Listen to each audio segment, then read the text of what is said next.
Bonjour à tous et bienvenue sur la chaîne de Fouini. Les amis, il y a quelque chose qui m'interpelle, pour lequel je n'ai pas compréhension absolue. Il y a des classements dans la boxe. Il y a des ceintures, dont on va dire la ceinture la plus emblématique, la fédération idéale est la WBC. C'est pas la plus ancienne, mais on va dire c'est la plus reconnue. Ensuite, il y a la WBA, IBF, WBO. Bref, au jour d'aujourd'hui, le numéro 1 sur la liste WBA, c'est Martin Bakole, les gars. Et ouais, je pense qu'il a pris la place de numéro 1 au moment de sa victoire contre Carlos Takam. Il y a un moment où je n'ai pas regardé le classement, et je pense pas que ce soit au moment d'affronter Jared Anderson, à moins que je me trompe. Comme je vous ai dit, il y a un petit laps de temps dans lequel je n'ai pas regardé le classement. Pourtant, je regarde très souvent les classements qui sont mis à jour assez régulièrement sur leur site. Bon, il faut savoir que la WBA, c'est pas la WBC. Plus ça avance dans le temps, plus la WBC a tendance à prendre primeur sur la WBA. Mais ça reste une ceinture mondiale, les gars. Il faut savoir que Joshua était très longtemps, je pense même de nombreuses années, numéro 1 sur la liste. Maintenant, c'est Martin Bakole. Et derrière, il y a Tyson Fury qui pousse un peu à la porte. C'est une très belle chose. C'est une très belle chose que Martin Bakole, congolais de nationalité, congolais d'origine, donc africain, puisse être numéro 1 de cette liste. Je ne me rappelle même pas, je ne sais même pas si c'est déjà arrivé en fait, qu'un boxeur africain soit numéro 1 de la liste WBA. Bon, je crois que Samuel Peter a été bien classé, mais peut-être pas WBA. Je me demande si c'était pas IBF ou WBC, bon bref. Donc c'est une belle satisfaction, un honneur pour nous de voir Martin Bakole premier de la liste. Par contre, il y a un oui mais les gars. Qu'est-ce que ça lui procure comme avantage en fait? Je ne comprends pas. C'est-à-dire qu'il est numéro 1 de la liste si on veut. Est-ce que ça sous-entend qu'il est forcément challenger officiel? Et bien en fait, avec toute leur magouille, je pense que non. Je vous explique pourquoi. Première chose, il y a des clauses dans les combats. Là, il y a une clause qui incite Alexander Usyk à affronter Tyson Fury. D'ailleurs, le combat il est fixé le 21 décembre. Deuxième combat. Il faut savoir que ce deuxième combat, il a été reporté. Il devait avoir lieu plus tôt dans l'année. Donc il est fixé au 21 décembre. La clause stipulait que le combat devait avoir lieu avant le 31 décembre 2024. Si Tyson Fury, pour X raisons, parce que lui il est capable de tout, lui, repousse encore le combat, qu'est-ce qui va se passer? Soit Alexander Usyk va dire stop, la clause l'impose, maintenant tu khalas, tu payes et tu loupes une chance mondiale, c'est terminé. Et je pense qu'il a tout intérêt à le faire. Soit il va encore être accaparé par du pognon, ils vont lui donner un peu plus de pognon en plus, et il va accepter de repousser un peu ça. Mais dans tous les cas, le combat aura lieu, on va dire, le 21 décembre. On suppose qu'il n'y a pas d'accident. Le combat se termine. Imaginons que Usyk sorte vainqueur de ce combat. Normalement, il est censé affronter ses challengers officiels. Sauf que comme il détient plusieurs ceintures, lequel des deux va-t-il affronter en premier? Comme la WBC a aujourd'hui plus de pouvoir, qui dit plus de pouvoir dit plus d'argent, est-ce qu'ils ne vont pas eux-mêmes imposer un challenger? Mais avant même de penser à un challenger pour la WBC ou la WBA, de l'autre côté, il y a la IBF qui se joue le 21 septembre. Le gagnant de cette ceinture va vouloir une réunification. Donc ça repousse encore la possibilité d'un challenger officiel. Donc on pousse, on est pendant ce temps-là Bakole les numéro 1. Qu'est-ce qu'il risque? De perdre sa place de numéro 1 si il perd un combat entre-temps. S'il gagne de nouveau, ça renforce sa position de challenger numéro 1 entre guillemets.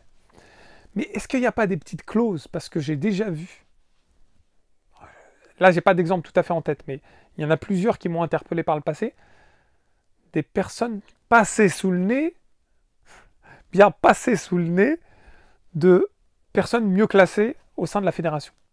Là il est numéro 1, ok.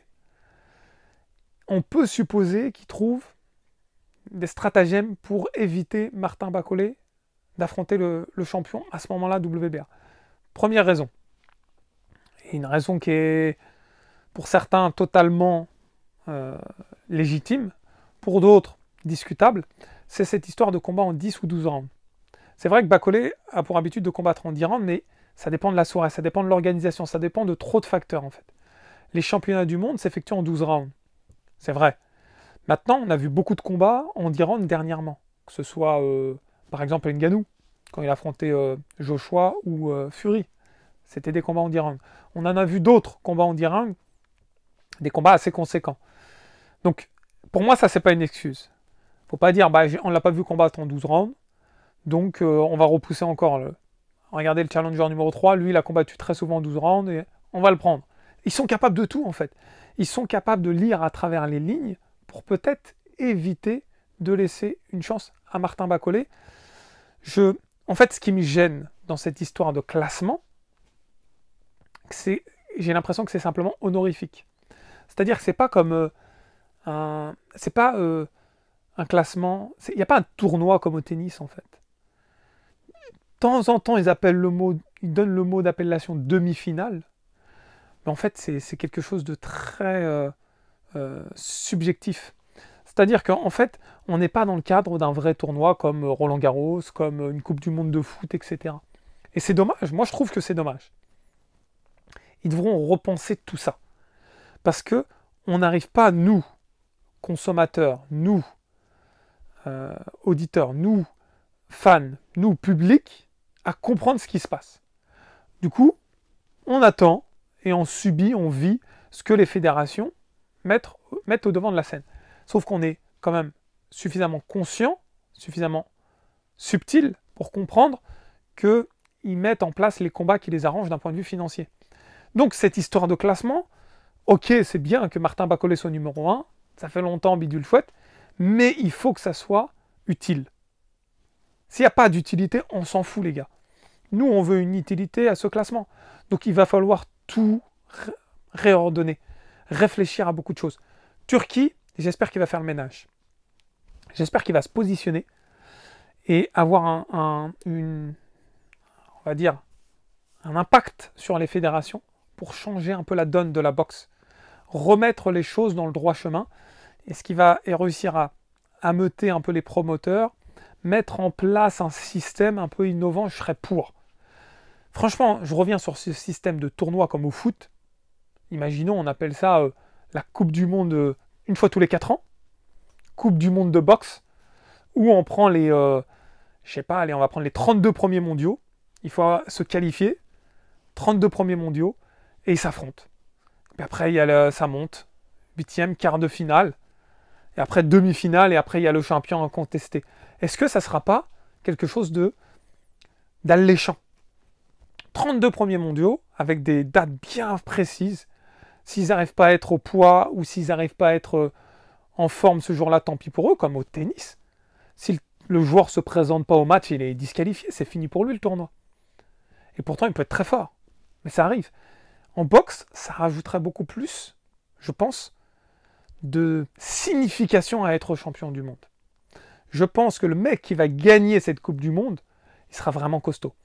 Par contre, il faudra quand même des combats à droite à gauche, comme au tennis. Il y a des petits tournois à droite à gauche, des fois des matchs d'exhibition, etc. Je pense que en soi, ça permettrait d'avoir un classement mondial, et ce classement permettrait d'avoir des têtes de série au cours des tournois, pour éviter que le numéro 1 affronte le numéro 2 dès les 16e de finale, par exemple. Mais je pense que s'il y a ce genre de classement, ça peut permettre, d'une part, à ceux qui n'ont pas souvent leur chance mondiale, comme Zhang, comme Bakole, de se faire remarquer, de montrer leur puissance, et d'autre part, aux champions d'être vraiment considérés champions. Le mec, il a affronté pour être... imaginons, il a fait 5 combats pour avoir la couronne totale. Dans ces 5 combats, il a eu la chance de battre, par exemple, Kabayel, la chance de battre Wilder, la chance de battre en demi-finale Fury, on ne sait pas, et en finale un autre. Ça aura d'autant plus de mérite. Et nous, en public, moi en tout cas, je serais preneur de ça.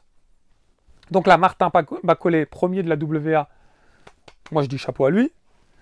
Oui, mais ça sert à quoi? Dites-moi-le là en commentaire, les gars. Donnez-moi les arguments précis, nets, etc. Quand est-ce qu'il aura sa chance mondiale? Et ne me dites pas dans 2 ans, les gars. J'attends votre retour avec impatience. En tout cas, j'espère que vous avez apprécié cette vidéo. N'oubliez pas de vous abonner, les gars. En ce moment, vous abonnez en masse. Ça fait plaisir de ouf. Vous vous en rendez pas compte. Merci à tous. Et je vous dis à très vite. Ciao, ciao.